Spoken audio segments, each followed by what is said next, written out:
I don't know exactly when it happened, but somewhere along the way, I started believing that every single second of my life had to be useful, that if I wasn't working, improving, planning, or optimizing, I was wasting time.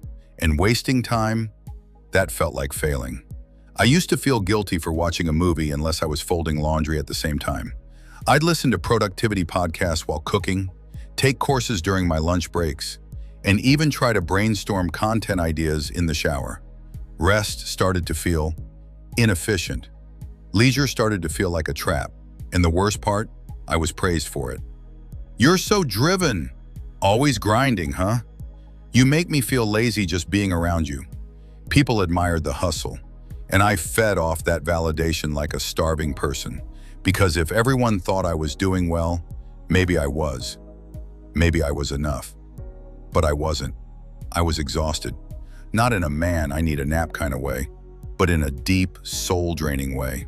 The kind of exhaustion that doesn't go away with sleep. The kind that creeps into your bones and makes everything feel pointless, no matter how many tasks you check off.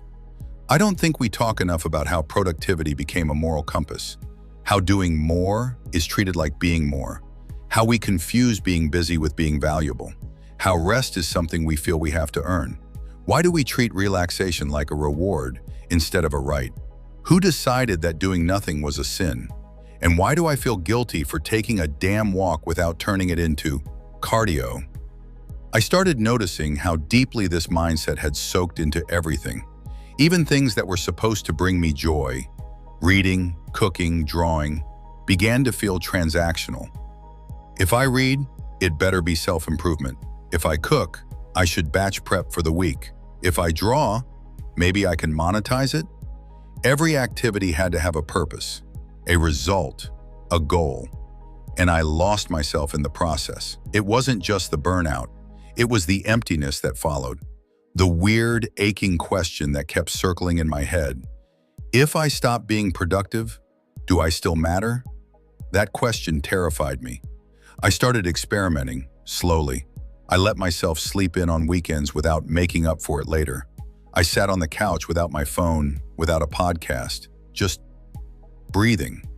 I let myself do something for the sheer fact that I enjoyed it, even if it produced nothing.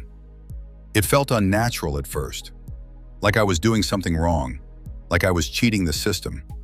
Because in this culture, it is kind of like cheating. We live in a world that's obsessed with progress, with scaling, with doing more in less time.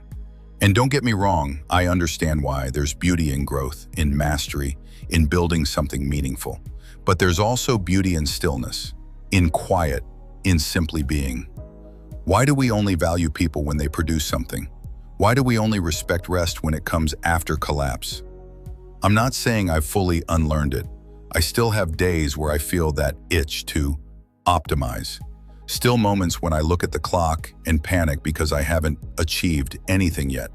But now I catch myself. Now I ask, who am I doing this for? And more often than not, the answer isn't me.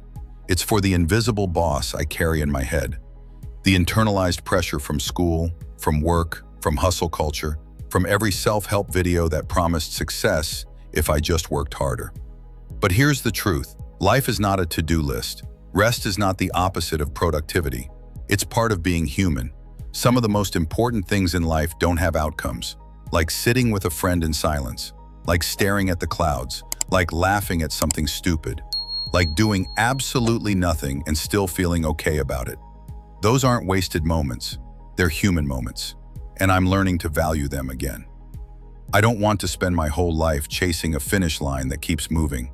I don't want to wake up at 80 and realize I spent the best years of my life checking boxes for someone else's approval. I want to be alive while I'm alive, not just productive. So I stopped. I stopped trying to fill every moment with usefulness. I stopped measuring my worth by how many hours I worked or how many goals I crushed. And the world didn't end.